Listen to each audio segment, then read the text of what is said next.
Pessoal, boa noite. Hoje o tema é psicologia e contexto sociocultural.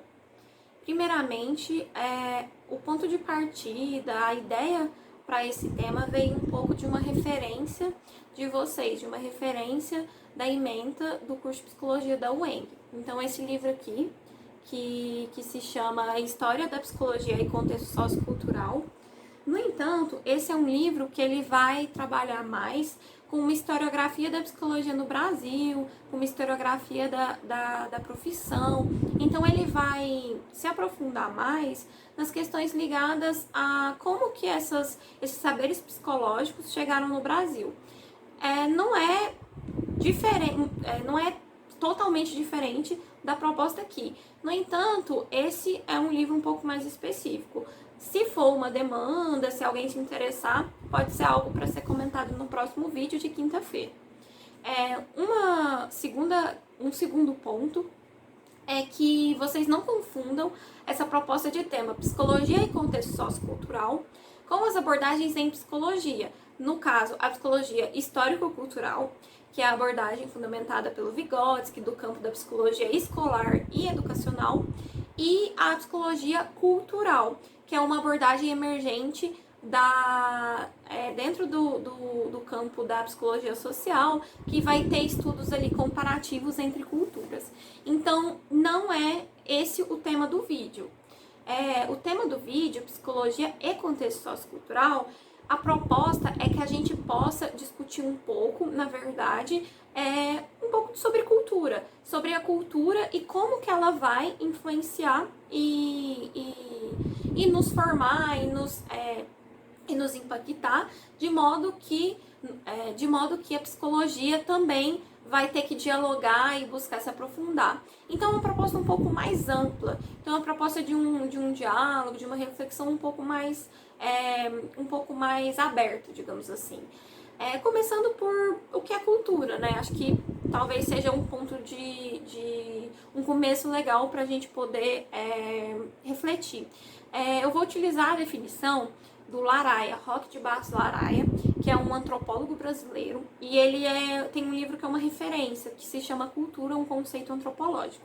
Nesse livro, o Laraia, ele vai definir o homem como resultado do meio cultural em que ele foi socializado. Então, ele vai tratar a socialização, o nosso processo social, a partir da cultura. Então, a partir de uma série de conhecimentos, de práticas, de experiências, de ritos, de valores, de crenças, de um grupo que vai poder, em que nós, enquanto sujeitos, vamos herdar a partir da socialização. Então, essa é uma definição que o Laraia vai trazer. E é uma definição muito importante, é uma definição que, se vocês forem pegar textos que vão trabalhar com a definição de cultura, muitas vezes é uma definição que vocês vão encontrar. E agora falando um pouco do nosso contexto, né, de que lugar que a gente se localiza. Então, vamos pensar aí na cultura brasileira. Aí que talvez a conversa fique um pouco mais complexa. Porque a cultura brasileira, e aí eu vou citar um autor que ele se chama Fernando Novaes, ele é um pesquisador da Unicamp, do Instituto de Economia da Unicamp, e ele, em um curso sobre intérpretes do Brasil, que é um curso que tem disponível no YouTube, ele vai comentar um pouco sobre uma particularidade do nosso meio científico, dos nossos intelectuais brasileiros.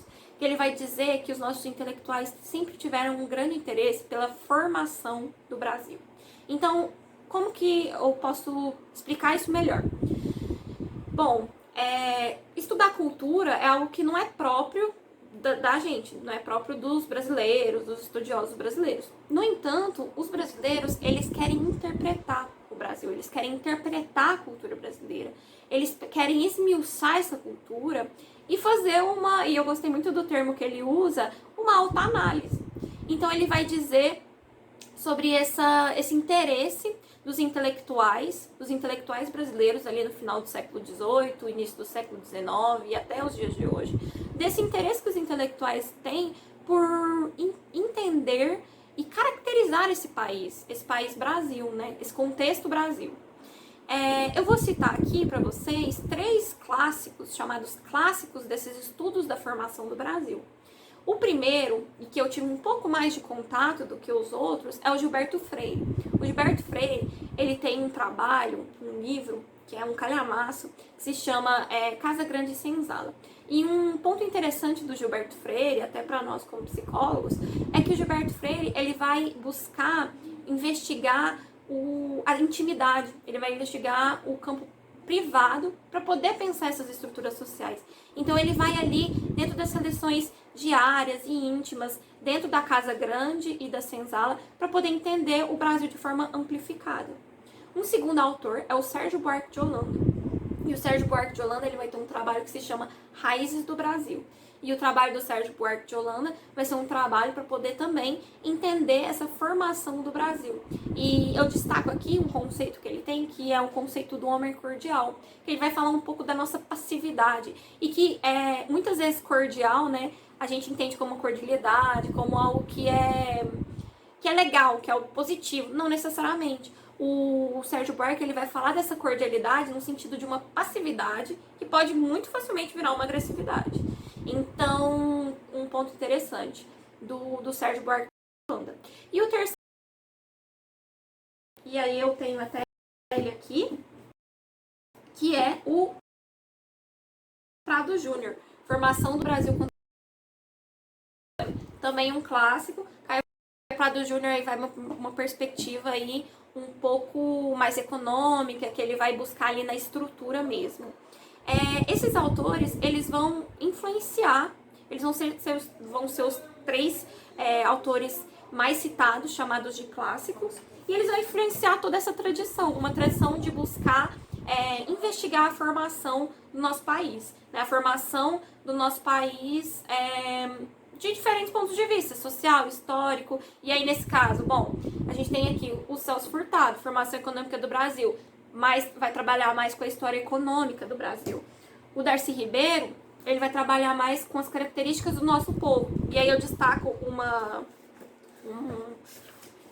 uma frase que ele coloca, que é: surgimos da confluência, do entrechoque e do caldeamento do invasor português com índios silvícolas e campineiros, e com negros africanos, uns e outros aliciados como escravos. E aí, alguns pontos que a gente pode... acho que é impossível a gente definir uma cultura brasileira aqui, mas alguns pontos que a gente pode destacar sobre essa cultura brasileira, sobre esse contexto sociocultural brasileiro. Temos um contexto que é muito diverso, é muito heterogêneo, é muito diversificado, é muito complexo. Por quê? Porque, como colocou o Darcy Ribeiro, somos uma mistura de povos, somos vários povos que se entrechocam e que a partir daí vão produzir uma cultura e que nós vamos estar herdando. E outro ponto também é que nós temos um país muito grande, nós temos um país que é um país continental. Então o Brasil é um país, é um espaço muito amplo, onde diversas culturas vão estar aí conflitando e travando aí seus lugares, né, seus locais. E aí, por que eu indiquei, né? Eu dei 2 sugestões de material. A primeira foi o Zé Carioca. Eu acho que o Zé Carioca é interessante, porque eu acho que o Zé Carioca é uma boa ilustração de algo que esses autores, eles buscaram criticar quando eles vão a fundo para estudar a formação do Brasil, para interpretar o Brasil. A questão de um olhar estrangeiro. O Zé Carioca, ele simboliza muito o olhar estrangeiro sobre nós. Então, é o olhar estrangeiro que vem de fora, nos olha, nos define, nos estereotipa, volta, pega isso e comercializa. Então, esses autores, eles vão buscar romper com isso. Eles vão buscar romper com essa importação de teorias estrangeiras. Então, o Zé Carioca, eu acho que ele é uma boa ilustração, um bom exemplo disso, né? De como que pegam uma imagem nossa e transformam a partir do olhar deles. E aí, nessas teorias, quando a gente para refletir sobre o contexto sociocultural, a gente está fazendo um exercício de autoanálise, um exercício de nós pensarmos sobre nós. Claro que a gente pode pensar que, bom, esses autores, eles tinham influências estrangeiras também. Claro, a gente pode pensar a partir disso, mas de qualquer forma é uma importante a importância de marcar mesmo uma interpretação do Brasil sobre o Brasil. E aí, mais recente, a gente tem aqui um livro que é Brasil, uma biografia, da Lilia Schwartz e da Eloise Starling, e a gente vê que ainda hoje essa tradição ela vem produzindo estudos. Então a gente vê aqui um calhamaço, e que é muito interessante que elas colocam, que elas falam assim que é mais de uma história, elas querem produzir aqui mais do que uma história de Brasil, mas do Brasil uma história. E aí eu levo também pro Nelson Rodrigues, porque eu acho que o Nelson Rodrigues é interessante, porque ali numa crônica ele traz um pouco dessa ideia de nós falando sobre nós mesmos. Então, ainda que, claro, esses autores todos, eles envolvem uma pesquisa científica, eles envolvem algo que é dentro de um campo de conhecimento, isso ressoa para fora, para o jornal, para o futebol. Então, ali, numa crônica que o Nelson Rodrigues vai produzir para falar com o grande público, ele vai estar contando de um brasileiro pensando sobre o Brasil, né? De nós pensando sobre nós mesmos, de nós, a partir de uma partida de futebol, podermos pensar o nosso lugar, as nossas ilusões, as nossas fantasias e o rompimento delas, e quais que vão ser as repercussões disso. Então, para o próximo vídeo, eu acho que a gente podia se aprofundar um pouco na questão da identidade brasileira. Então, a gente podia falar um pouco mais de identidade, de como que esse conflito vai ressoar numa identidade brasileira, e que vai chegar até nós como psicólogos, porque a gente vai estar lidando com identidades, a gente vai estar lidando com esse entrechoque de povos. E aí essa também é uma proposta que fica para outro vídeo, que é trabalhar pensando aí já mais trazendo a psicologia e também a situação que a gente está vivendo de pandemia. Então, acho que o contexto sociocultural, nós vivemos uma pandemia global, mas o contexto sociocultural vai influenciar em como nós lidamos com essa pandemia, que soluções que nós apresentamos. Então, um resumo mais para finalizar esse vídeo é a importância da gente poder pensar o passado, as interpretações do passado, para poder solucionar problemas presentes. Então, a ideia desse vídeo foi mais uma introdução, e que nosso próximo vídeo a gente possa discutir um pouco as questões de identidade brasileira, psicologia, pandemia, e claro, estou aberta a questões, quem tiver questões e quiser sugerir alguma outra discussão e debate, vocês mandam que eu posso estar respondendo aqui. Obrigada, gente, e até quinta.